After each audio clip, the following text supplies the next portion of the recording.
Welcome everyone to an awesome little video from Twisted Dice. I'm Darren, and today we're being joined none other than the team captain for Twisted Dice, Andrew. Hey, how's it going? I was worrying there, it just went froze and it just that quiet. I was like, oh, we've got OBS problems, quickly deal with it. It says no, but no, we're good. We're good. So today's conversation, we're going to be talking all about Andrew's competitive 40k list, and it's a very, very, very interesting list. Like, I mean, super, very, very good. If you are on the tournament scene, you do a lot of tournaments, you probably may have seen this fella lurking around the top tables. Andrew normally does very, very well on the tournament side, and it would be a really good opportunity to bring Andrew onto the channel and introduce himself, because he is part of the Twisted Dice team, but he's just one of those faces you don't get to see a lot of. We nearly had you on the channel once, didn't we, Andrew? We did, yeah. We had a bit of an incident, didn't we? We had an incident. We nearly, but unfortunately, it just didn't happen. But you did beat me. You did beat me. Right, so let's talk about Andrew's list. So, Andrew, do you want to talk us through what's in your list? Yeah, it's kind of an interesting list. It's a three detachment list, and it's Imperial soup. I love my Imperial soup. I always have. I mean, I sort of started playing with Knights and sort of moved on from there, and was looking for something just a bit different, really. I wanted to write something that you didn't see all the time, and this list has been through a few different iterations, and this list I'm going to go through today. I only took it to one tournament. It went to Battlefield Birmingham just before lockdown, and went 4-1 in Maelstrom missions, actually, which this list is not suited to at all. And the game I lost, I got move blocked by Blood Angels, basically, who went first and sort of took the board, and I couldn't move out in a way that I needed to in Maelstrom. I think in ITC it would have been a very different score. But yeah, let me go through the list. So the first up I've just got the list on my phone here, which is what I'm looking down. It's always handy. So yeah, in the description, we will put Andrew's list in the description as well. So if you're not following all the way through this, check the description out. There will be Andy's list in there as well, just so you can walk it through as well. So yeah, we've got this Astra Militarum Guard Detachment 1st Battalion, and I'm running them as one of the new custom ones from the Greater Good. With gunnery experts and spotter details, which basically gives me 6 inches of extra range on my Lehman Russ demolishers that you'll hear are coming in the list, and also allows me to re-roll 1 dice for how many shots you get. And again, I think sometimes people forget you shoot twice with the Lehman Russ, so you can actually re-roll both of those dice. So again, it just gets your averages up significantly, and that's handy. That's very, very handy. It's so good. So yeah, to start off with, my 2 HQs, as you guessed, are the two tank commanders. They're running the Emperor's Fist Tank Company, so again, I can full move one of those, so I can get the full 10 inches and still double shoot that top gun. And of course, they're hitting on 3s as well, opposed to the 4s. Hitting on 3s, which is great. I mean, I used to run them Vostroyan, so I could get one of them hitting on 2s. That was something I used to like with the plus 6 inch range. I still like using the Vostroyan purely just for that instance. I do as well, and I think actually, you know, not that they're viable, but if you were running a Baneblade, it's amazing. But that's they're not viable, so we're not. There might be some other units you could make that work on, but that's probably another story. But yeah, so I'm running this custom, and I'm running them as tank cases as well with my 2 demolishers, and they're both running the -1 to damage, which I just found made them so much more survivable, because all of a sudden all those 2 damage shots are doing 1, or there's D3 or D3 -1 unless they roll a 1. So you're really swinging the average down on D3 damage weapons with a -1 on the damage. Handy. I found it really good, really good. And then 3 bare bones infantry squads, and then 1 elite choice, who is actually my warlord, who is the platoon commander, and he's there to give me Cura's Aquila, because CP are really important in my list, depending on how I choose to play it, and also getting mobility out of some guardsmen. Guardsmen can be like the quickest unit in 40k almost. You know, they're not, but they move an awful long way for a 4-point infantry model.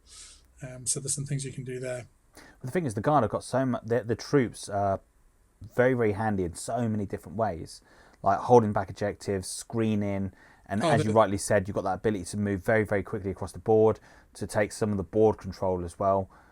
You know, you have got so many cool aspects of them, and plus they're cheap. so you've got that ability to really cram in some really, really cheap CP as well. Oh, absolutely. They've been kind of invaluable in my list. Really, I've really enjoyed using them over the years, and of course was using them with my knights back in the day as well. So yeah, I remember that list. They've become good friends. Those 30 guardsmen. The next battalion is an AdMech battalion. In this case, a Riser detachment. There's only really one reason for using Riser, and that's if you're going to be using plasma, and there is some plasma in this detachment.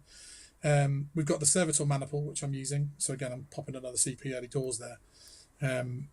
But the main benefit there is it allows me access to a +1 to hit from my Dominus, right? Which is really important. And there's a variation on this list that I'm thinking of doing, because one of the interesting things is that you can use servitors from any Imperial detachment to rebuild your AdMech units. Any? Yeah, so you can stick them into your Space Marine Vanguard and use those servitors to rebuild your AdMech destroyers, which is kind of janky but cool. So anyway, my two HQs. Yeah, it's naughty, isn't it? The two HQs I've got are the Tech Priest Dominus and the Tech Priest Manipulus. I said the Dominus is in there for the reroll ones and also for the +1 to hit, which when you're using plasma weapons, again, that +1 to hit is invaluable, because unless you've got negative hit modifiers on you, you're overcharging with Wild Abandon, which is nice. Oh, for the safe plasma. For safe plasma, yeah.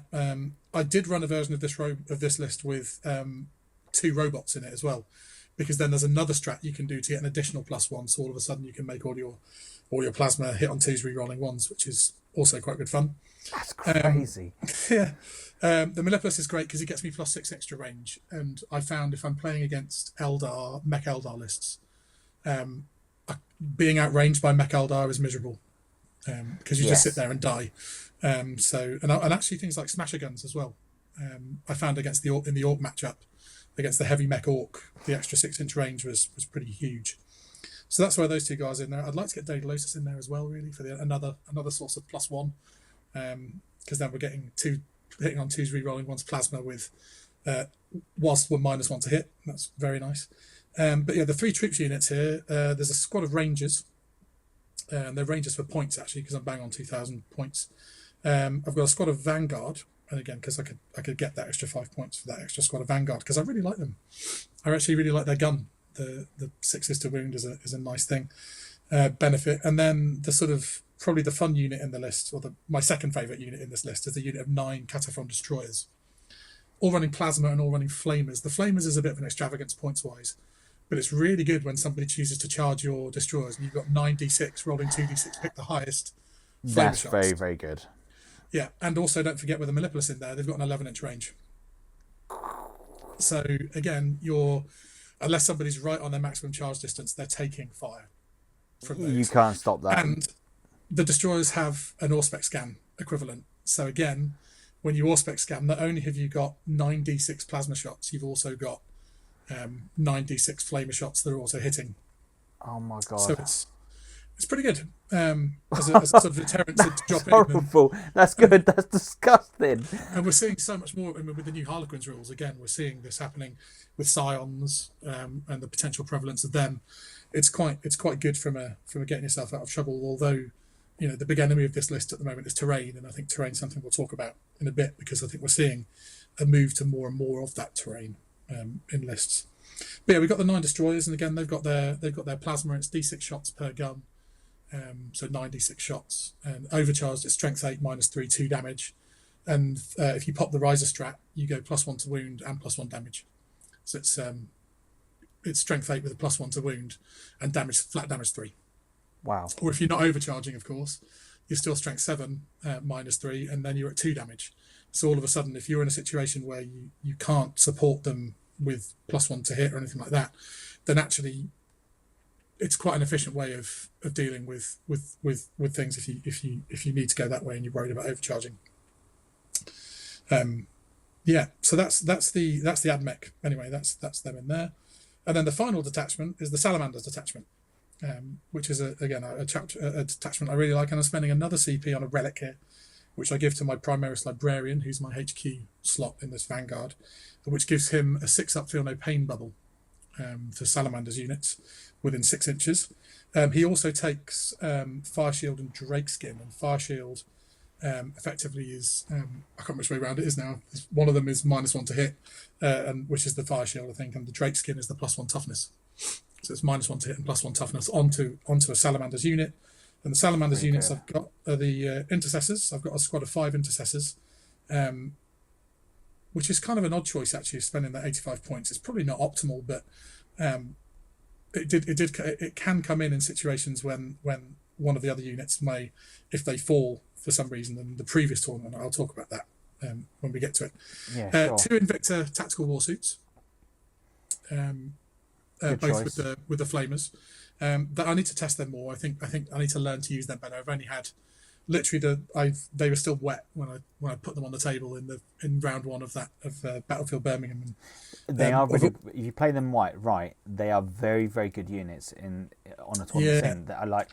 I highly rate them, and I have played people where they have used them incorrectly, but I have also played them where they've used them very, very effectively, got them into positions where you've got to deal with them before you can push forward. Otherwise, if you don't, they're just going to munch through your back lines. I mean, they're only 131 points, so sometimes they're worth it just to give someone a problem, And that's what we want, and especially with the new ITC rules, where you could guarantee that you could put them into positions where you know that if you're going first, it ain't going to be a problem.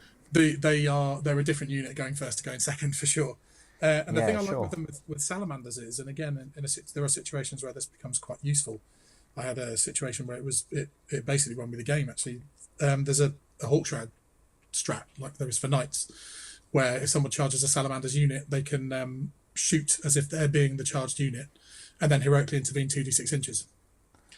Wow. Which is pretty handy on an Invicta warsuit with some kind of Grey Knight's character, for example, appearing out of nowhere. They suddenly become quite useful.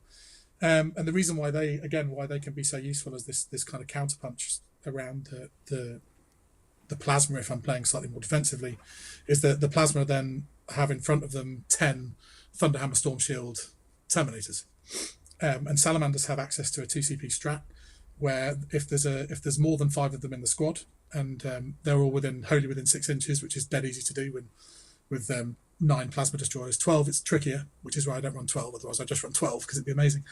But it means that I can put them in front, and you can't shoot the plasma until you've dealt with the Terminators. So this is your version of the Grot Shield. This is my version of the Grot Shield, yeah. But I use Thunderhammer Terminators for it. Now, again, I know Falcon's been saying, people need to stop doing this, but I think it works in this particular list. I think it's the only way to make it work, actually. And I think you can do some fun with them in front of Last Cannon Centurions, but they're too expensive. They're too expensive. And when you look at the output from that plasma unit, bearing in mind that plasma squad it's still expensive. It's 441 points, that plasma squad, but it kills anything. The thing is, if then pretty much guarantee you're going to have that for 2 turns.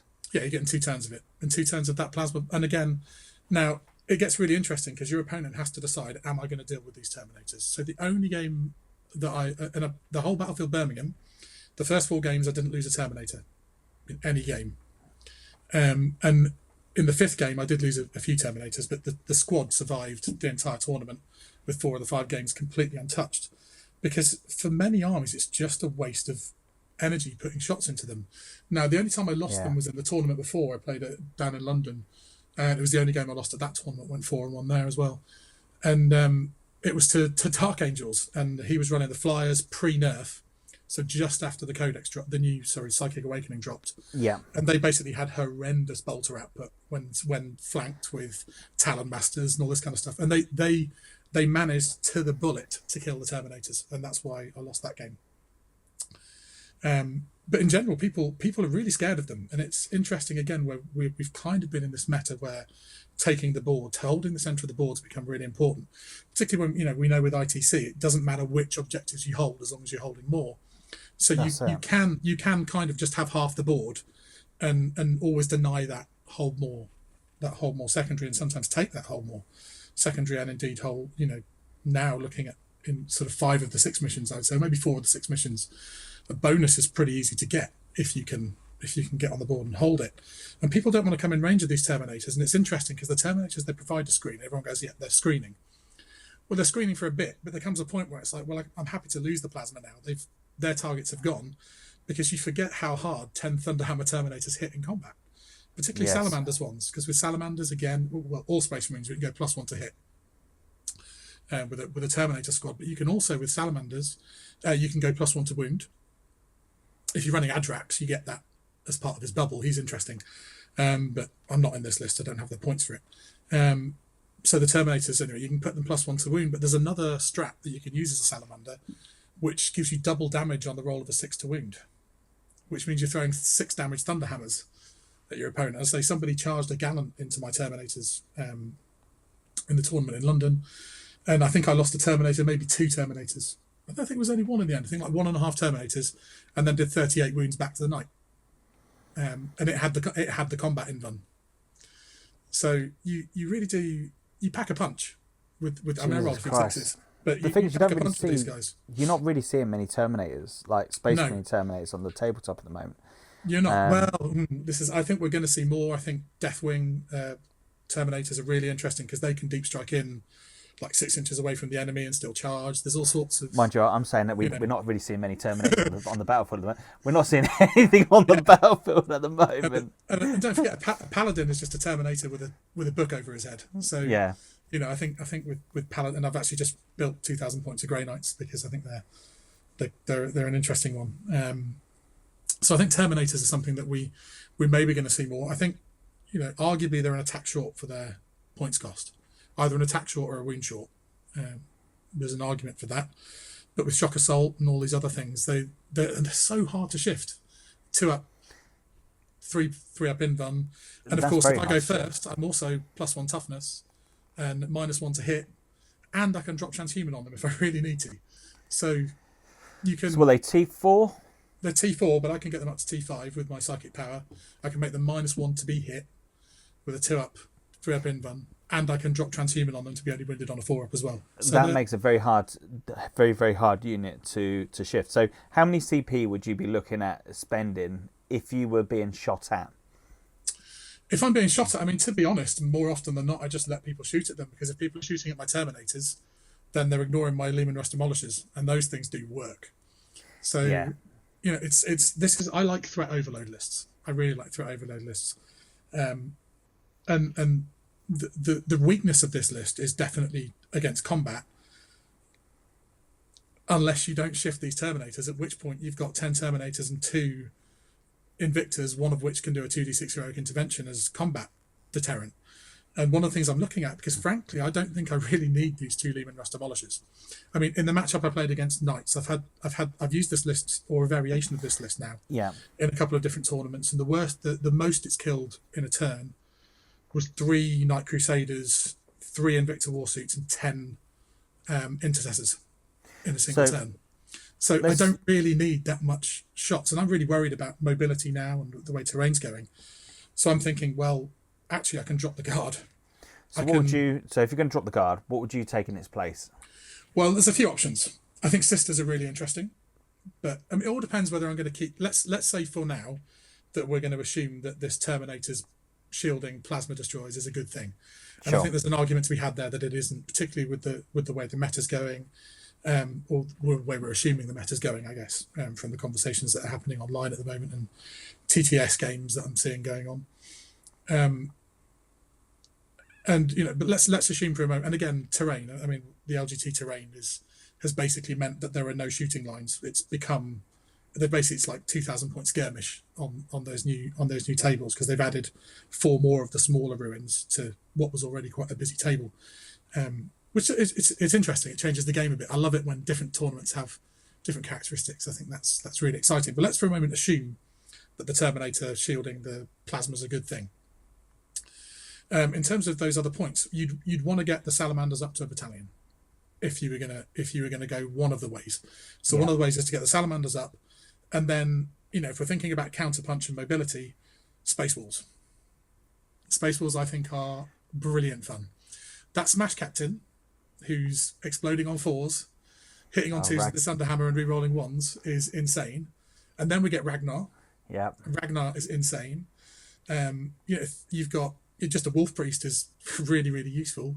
You can actually do crazy things like running Murderfang, or take wolf and dreadnoughts as Brad's been doing, and there's a few interesting plays out there with them. I mean, I know they're expensive. I still like wolf, and they wouldn't work in my list. They're too costly. But that's one way of doing it. So you take the Salamanders up to a battalion, and run it that way. You could actually go bigger on the Salamanders. I'm quite a big fan of Adrax in Impulsors with Thunderhammer Intercessors, because you basically turn them into Blood Angels. With all of those Salamanders are a really good combat army. I feel like no one's noticed. The problem with them is they need CP. They need CP to feed them. Yeah. But I really like this. I like the Supreme Command or Vanguard of Space Wars. I know that Brad on his podcast was talking about running the 3 Wolfen Dreadnoughts as elite choices in a Vanguard. I prefer the Supreme Command, I think, because I think Ragnar is hilarious. And Wolves have definitely got a nice little buff. I think there's almost a case if you're not playing Imperium Soup, if you're playing Imperium Soup and you're not running Space Wars, there's an argument to say you might not be doing it properly.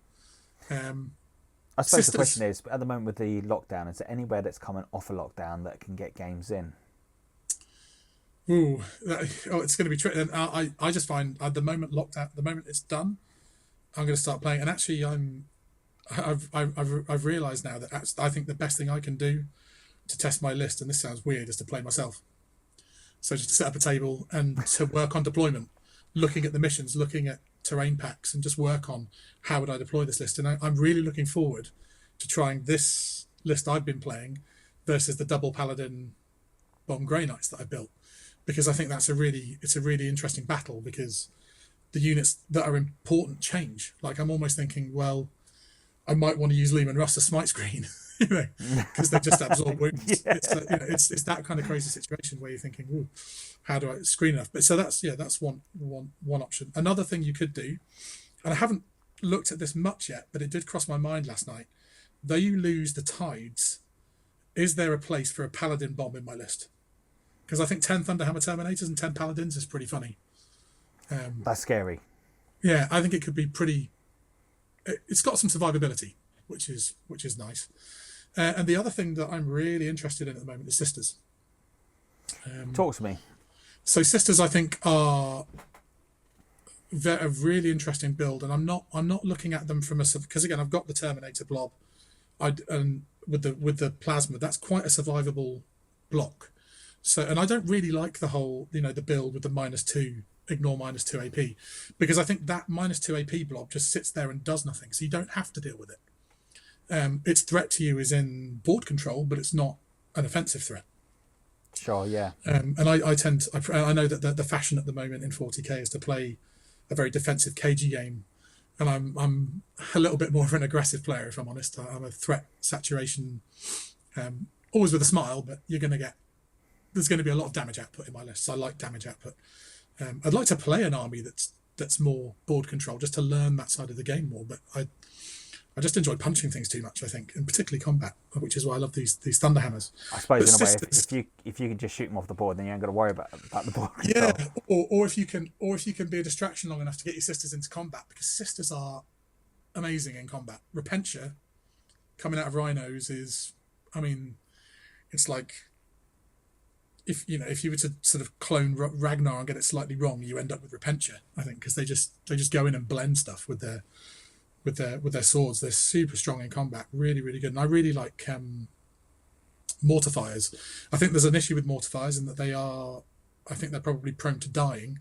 But again, if I'm running Mortifiers in my list and people are shooting Mortifiers, that means they're not shooting all the other stuff. That's how I like to build lists. I like to build lists where it's like, I don't care which one of these things you choose, all it's going to do is then define how I'm next moving. Or if they're going first, it's all I like forcing my opponent's play a particular way. It's something I really enjoy, and I'll often share with opponents. It's quite fun to sort of start predicting where they're going to be in 4 turns time, and that to me is the fun of the game, is kind of reading how this. And the nice thing about this blob of Terminators is and the Invictors actually play a part in this. They do let you to some extent control your opponent, but there's an awful lot of lists coming now that I think are a real problem for my list, and give me all sorts of difficulties. I mean, I know obviously John's list, his Tau list, like which one of us goes first is probably that game. Yeah, John's list is very, very good, and it's got the ability to push out a hell of a lot of damage. Like, he's got mortal wound output as well, which I think is and that's really important. That would deal with the Terminators. Yeah, if you get to them. You're right. If he gets to them, that you're 100% right on that. I feel I can to some extent keep control of that because I have enough bodies, and I know this because I've done it. I played against bombers, and with all of those guard, I basically created. We were playing Hammer and Anvil, I think it was, and he had nowhere to land his plane in my entire deployment zone. Yeah. So I was able to screen the base size of a flyer, and I actually keep in my bag. I have a flyer base, so that when I'm positioning models, I can make sure you can't land it within an inch of anything else. So I carry some bases for that very reason. Because do you know what? That's actually a really, really good tip for. I think it's good. I think it works. So if you take anything away from this little live, I was going to say live stream, but we're not live. No. But this pre-recorded stream, if there's any one good thing, and do you know what? That's something I'm probably going to steal from yourself because that's a really good idea. Maybe good, just have a flyer base, but have like a little stick on it, so you can just lay it down and then just pull it up without having to like get your fingers in there to get it back up. Mine's actually from one of my Ultramarines that I never play, Storm Ravens. Sorry, Storm Talon. So it's got the thing on it, so I can really get a feel for what fits. I mean, to be honest, I'd never have to use it in good competitive games because you just state it's your intent to do it, and somebody goes, yeah, you can do that, and then you don't worry about it. I only find this in very pedantic games where you actually have to measure that out, and so much of the best 40k I play is played on intent, and actually it becomes about you and your opponent agreeing that you can pull it off. And I've had opponents help me move my model so that it's possible. Games like that, it's amazing. The games like that makes the game more fun, more enjoyable in a way, I suppose. Yeah. Because I've had games where we've agreed upon something, and then when it's then come to it, it's oh no, actually I can.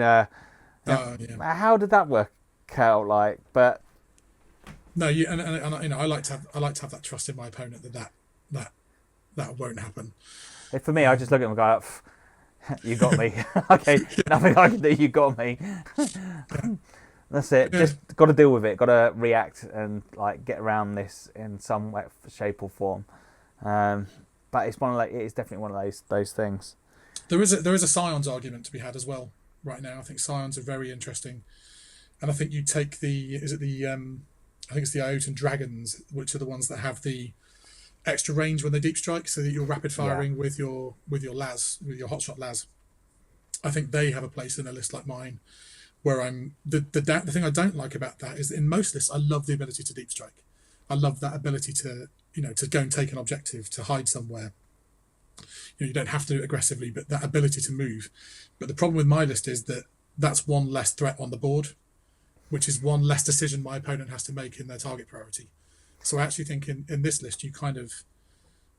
But you know what? For the points of what the amount of points that Scions are, they're not that expensive. They are cheap. They do die like instantly. Yeah, but so they are cheap. But I'm not playing them. Let's say, for argument's sake, you do manage to get 2 squads of those in, or even just 1 squad of those. That's like your little ace in the bag. Like turn 3, right? I need something up the other side of that board. Yeah. It does give you that ability then to get what you need. And that's what I feel I lack in the list at the moment, is that mobility. I played a game recently, actually at Warhammer World on stream, and was just instantly shocked by how far impulsors move. Now I'm all the way over there. It was really, that mobility is something, because the Terminators are not fast. I mean, yeah, you're going to be advancing them. You're going to advance them first turn, but you know that your move is limited by the move of the plasma, because you've got to stay within 6 inches of that plasma squad. And again, you've also got to be thinking about, does my opponent have the ability to get behind me? In which case, do I need to screen the back of my plasma? That sometimes that catches people out as well. Yeah, although again, sometimes I leave a pocket and they deep strike in, I all-spec scan them and they all die. And if they want to charge into them, then it's like you arrange the Terminators in such a way that they're going to have to engage with the Terminators, and then nothing surviving. And actually, the destroyers aren't that bad in combat. They've got 3 attacks. I mean, they're only up to 4, but that's still 27 attacks. Still pretty damn good. Yeah, that's still pretty damn good. Listen, Andrew, that sounds like a friggin' awesome list. Like, yeah, it's I'm going to be honest. I'm sat here thinking, right, if I played Orcs, how would I get around that? What would I do? And I'm thinking, right, current list I've got at the moment, what would work and what wouldn't work? I could probably, if I go turn 1, I could probably deal with the tanks. I can probably... Oh, you can definitely deal with the tanks. Yeah, I could deal with the tanks. Don't need to hide against you. Maybe. It'd be interesting not whether I could deal with to get through the boys, through the troops in time, in turn 1. Then it goes into your turn 1. You would then pull the guard back. Well, I'm not gonna give you anything to wrap. That would be my big worry. Yeah. And if I did give you something to wrap, it would be because I was then in charge range with my terminators. Yeah. So this is going to be the thing. So then you're going to lose. You will then lose. Hope you will. Well, you're definitely going to lose that your Orc boys that next turn, because you're going to have definitely the firepower off the intercessors. You've then got the ability in the tournament. I took 60 out, so I managed to full kill 2 squads and half kill a third, which he then green tided, and then I also scanned it. He obviously pulled him in the wrong spot. Yeah, Jesus. It was a bad day. So you got that? Yeah, you got so much firepower there. That's absolutely freaking scary. Like, it'd be an interesting one. It would be a really, really interesting one to do. And it becomes actually, it's if I make a mistake and give up a wrap target or let something, and this was where it was so hard against the Blood Angels, where I needed to get to the side of the board. It wouldn't have been so bad if I could have just stood in my castle and held some objectives and killed more every turn. That would have been fine. But because I had to get to the side of the board, it was really difficult. And then by the end of the game, he'd lost all his sanguinary guard and he didn't have much left at all. And my squad of 10 Terminators were completely untouched. But they'd only just, they'd barely crossed the halfway line. So mobility's something I really want to put in the list somehow. So do you know with the you got the stratagem where you can only shoot it if it's the closest that where you put it onto the Terminators? Yeah. It has to be, the Terminators have to be the closest towards that shooting target.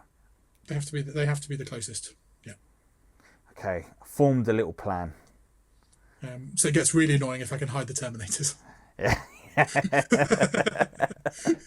They should FAQ that. It's got to be like the closest visible unit. Yeah. That's how it should be FAQ'd on that.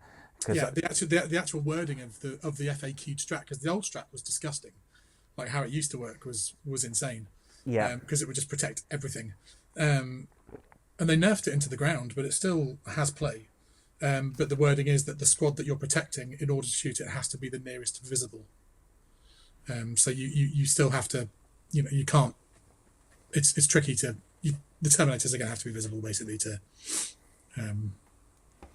It's still a naughty, to be very, effective. very naughty, very, very naughty strat. Yeah, it's very CPU hungry, because obviously it's 2 CP to do that. But I did find there were games where I do it first turn and I would automatically think I'll do this again. I think, hang on a minute, looking at the firepower that's left, actually the Terminators are now the more important unit. So you just send them off and let them do their thing, and they're really fun. Abaddon went into them and killed like 1, and then died horribly in return. I think what we should do is maybe get a battle report set up if we get the lockdown finished. Yeah, well, it'll finish one day, won't it? It'll have to. Yeah, maybe like 2021. Yeah, we'll get it happening. But I think what we need to do, we need to get a battle report in, a competitive battle report. We get maybe you or Trist with the Wolves. I'm going to be honest, I don't fancy facing it with the Orcs. I'm thinking about that's just... Well, you want to get... I mean, Tristan's... He's going to have all the right models looking great, and that his wolf army will be proper good. And he'll do wolves properly as well, I suspect. I'm looking at, whatever janky, dirty combination I can pull out. Or, even better still, you and Ace. Yeah. Well, cheese. That game would be interesting because I think it depends on who goes first, and then probably how I roll my armor saves, because if I go first, those strength 7 tanks do not last against that plasma barrage. No. Because I can split them 3, 3, and 3, and they'll kill a tank each, even if I roll 30% under average. Probably, I did work it out once. You can roll quite under average and still do very well of it. Still do very well, because you only got to get like 12 wounds or whatever it is, and then the 2 demolishers are going to push him back, because he's not going to want them shooting at him, because they're also horrible. And then, of course, when he's shooting back at me, he's going to be -1 to hit on the terminators, and that's bad news for Tau. Yeah, so, like any minus is bad news for the Tau. So it's one of those where I almost think I don't know if it's. You could probably just sit down on a table and roll some dice and work out what happened. You probably don't even have to bother deploying. It's like it's one of those games where we want to try and make it entertaining, Andy. Yeah, but no, we've got to make it entertaining. I'd love to play it, because I actually think John's list is. I'll even hire in some card girls to come in. Turn 1, round 1. Yeah. And I promise it won't be me in a tight top. Yeah, That'll put the viewers off. That's a good thing, I think. But I'd love to play that game, because I honestly don't know how it would go, because I really like John's list, but I do think actually at the moment the Firesight list with the Crisis Bomb is probably the way to play them. When you look at terrain heavy boards with Sisters, Harlequins, all these. I mean, Harlequins are really interesting. I think Rob's going to be very much looking forward to testing out those rules. Obviously, on the Twisted Dice team, he's got some. He's got some interesting play in his list now. He's definitely got some nice stuff in there. But that's something that maybe we'll come back on this on another conversation, because that'd be really, really cool to cover. Anyway, thinking of time. Yeah. We're going to call it for there. So drop some comments down below and let us know what you think upon Andrew's list, whether you think it's a good list, whether you think it's an absolute cheesy list. And what units would you suggest Andrew swap out to make that list even better? I always find with the community, Andy, that there's so many awesome people out there that you could come up with an awesome list, and then someone out there will be like, but if you add this, this, this, and then all of a sudden that list becomes even better. So, like, as a community, this would be really cool if we can make this list even more. Oh yeah, because it's in its first iteration, and actually during lockdown I would have been to 5 tournaments with it. And just bear in mind, I'd love people to say what they think and give some ideas, because I want to make Terminators work, Yeah. This is a tournament list, so if it does sound cheesy, I do apologise, but this is the list to try to win tournaments. Anyway, thank you very much for joining us on this. Really do appreciate it. We will be back again with Andy, and we're going to talk more tactics on the 40k Battlefront very, very soon. If you haven't already, don't forget to hit that like. More importantly, hit subscribe to the channel and make sure you smash that bell, because that bell is going to keep you updated on all the cool content that's coming up from Twisted Dice. Anyway, that's enough from me, enough for Andy. We'll catch you all again very, very soon. See you later. See you guys.